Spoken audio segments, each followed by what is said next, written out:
You're listening to the Marne Report. Hey, Fort Stewart, it's Kevin Larson with the Fort Stewart Public Affairs Office coming at you with this episode of the Marne Report, and I am joined by Mr. William Payne from our Directorate of Plans, Training, Mobilization, and Security to talk to us about OPSEC, Operational Security, one of the most important acronyms in the Army. Mr. Payne, thanks for joining us. Thank you, Kevin. OPSEC is so important to all of us. Operations Security, as we know, it's been out there for a while. It started during the Vietnam War, where we don't want people to get information in order to do us harm, that they could use it against us. So Operation Security, the month of January, we want to focus on all and everyone, just focusing on making sure that no details of our mission are given out.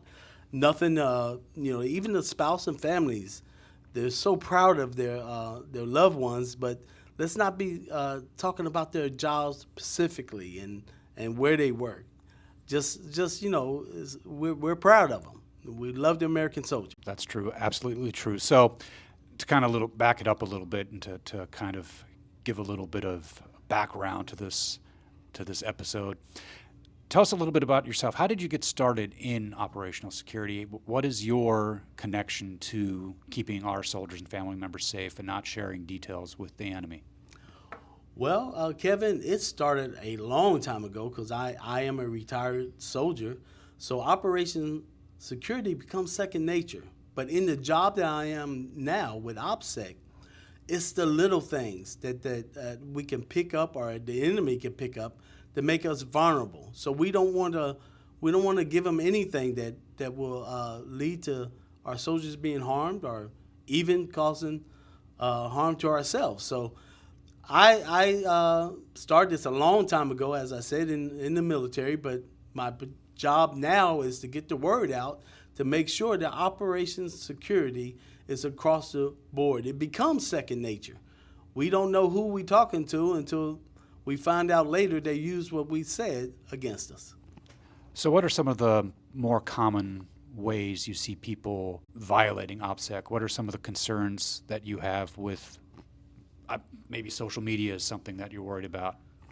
Kevin, that's a very good question. It often happens concerning our soldiers' deployments. It's a stressful time. People don't want to see their loved ones leave, but then they give that information that our adversaries are looking for that helps them piece together information that does our soldiers harm or make it even tough on our soldiers. So we don't want to do that. But I would say deployments. They talk about when they're leaving, how many people are leaving, the unit that's leaving.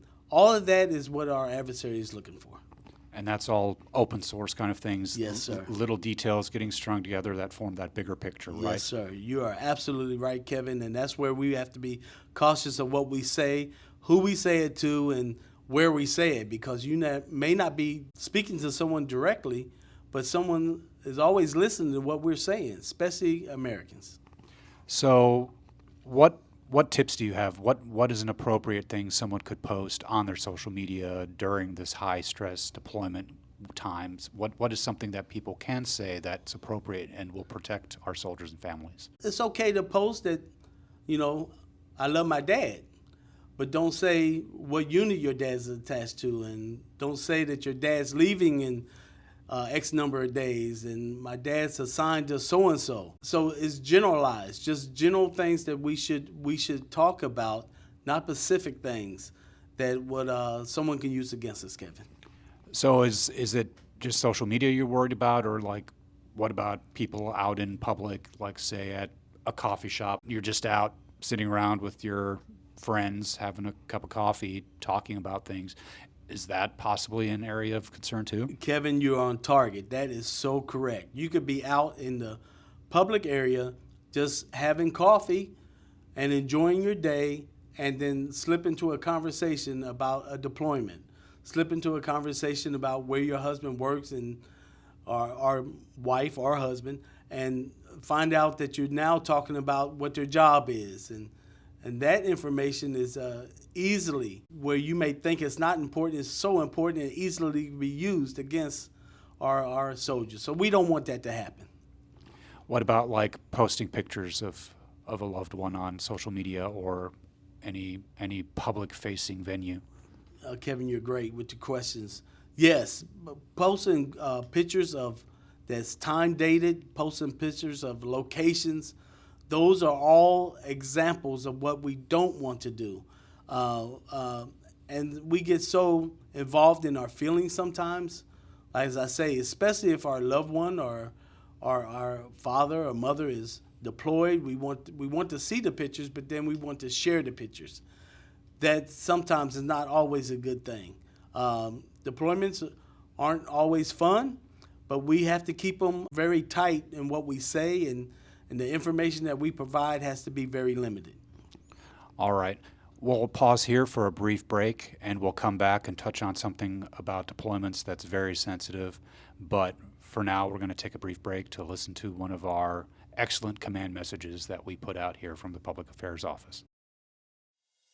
The Army Maintenance app is a quick and easy way for soldiers, Army families, and DoD civilians to submit work orders in order to maintain their barracks, family housing areas, and workspaces. ARMA enhances the ability to securely submit and access up-to-date information about the status of work orders that have been submitted, as well as provide feedback once the work is accomplished. Users can access ARMA through the Digital Garrison app or by visiting armymaintenance.com.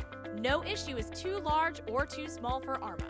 Get connected directly to the service you need, no matter the time of day or night. Create your online profile today at armymaintenance.com. And we're back. I'm here with Mr. William Payne from our Directorate of Plans, Training, Mobilization, and Security, and we're talking about OPSEC awareness and the sensitive topic that I wanted to get into about deployments, kind of a twofold kind of situation. Rumors and gossip, and then the one that's really, really sensitive, casualty information. What can you tell us about concerns with that when it's connected to OPSEC? Yeah, that's a topic that no one wants to discuss, but when it's discussed, we never want to tie in or feed into rumors, because when you feed into rumors, as you know, Kevin, that rumor that it just takes a little bit of truth to become a major lie.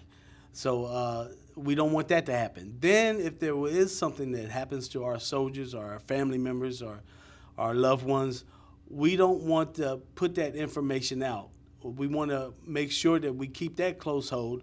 We don't want the individuals to think that something's happened where it could cause chaos and it could cause a scare on our hometown by just simply exaggerating the truth. So, and especially casualties.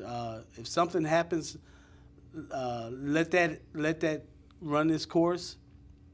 If we know the individual and know the families, send our condolences, but let's not publicize that. That's right. We have a process that we follow, Yes, sir. very, very meticulous process where there's casualty notification, and all those things are handled to protect that information and to ultimately protect the family members that are touched by that Yes, sir. very tragic incident that is the reality possibly of military service. To bring it back a little bit more to public kind of facing OPSEC concerns, what about cars? You often see on social media that sheriff's offices will post, the back of a car, and it has all the decals on it of my son does lacrosse and we are fans of the Tennessee Titans and Yes, sir. things like that, things that give away your hobbies, your interests, your children's names.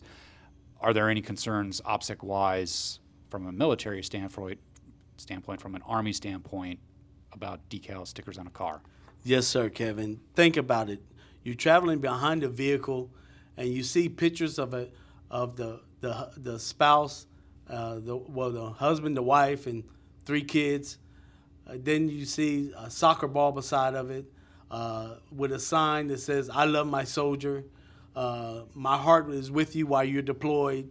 All those things are crucial information that that the adversary will take, piece together. Now he knows that, someone's deployed. The kids are playing soccer. They're living in the area. There's 3 kids and of a family of 5. So all those things, decals and messages that we post on our cars, can become information that we should not be sharing. Now, from more of a soldier, Army civilian standpoint, what about like supply shortfalls or equipment concerns, anything like that? People sometimes stand around in the office and talk about, woe is me if I only had this kind of stapler. Not that national security hinges on a stapler, but you never know. But seriously, I mean, is there any concerns about like publicly talking about stuff like that? Yes, sir. Kevin, you're once again you're following the OPSEC guidance, because when we start talking about shortage of supplies, when we start talking about my husband said they wanted to do this during their exercise, but they don't have money to fund it, or they're looking at different ways to do more with less. All of that information, once again, can be gathered and used by our adversary to do our soldiers and Americans harm. We don't want that to happen. If all it takes is a little bit of information, and it doesn't have to happen all at one time, but just piece together, then you've given out more information than you should. That's absolutely right. Tiny little nuggets of information add Yes, up sir. to a bigger mosaic. Yes, sir. So is there any resources available, any hotlines that people can call to get either OPSEC tips or report OPSEC concerns? Yes, sir. As some of them that are local and some of them are national. I try not to put those out because I don't want people to get confused. But if you go on our website, you will see, and even on the homepage, you'll see OPSEC information, and both local and national. So we do want you to reach out if you think that someone is gathering more information than they should. Let somebody know, and that goes along with see something, say something. But we want to make sure that all of the information that is privileged to our installations, to our soldiers, to our Army, is kept privileged and private. Absolutely, 100%. And for all of you listening, that website is home.army.mil/Stewart, STEWART. Mr. Payne, is there anything else you'd like to add to close out this episode? The only thing I would say, Kevin, well, first of all, thank you for having us. Thank you for helping us make January OPSEC month. But most of all, I want everyone to know, do your part and help keeping the rock safe. Mr. Payne, thank you for joining us. Again, Happy New Year to you, and Happy New Year to all of our listeners out there in the Marne, Rock of the Marne land, and on Fort Stewart, Hunter Army Airfield. This is Kevin Larson signing off with this episode of the Marne Report. We'll see you on the flip side. Are you a civilian, spouse, or family member who is interested in working for the Army? Check out the Army Fellows Program. This 2-year program allows you to experience the work environment of the Department of Defense while blending work assignments and developmental opportunities that will help you grow into an Army civilian professional with eligibility for permanent placement across the Army. For more information, visit portal.chra.army.mil.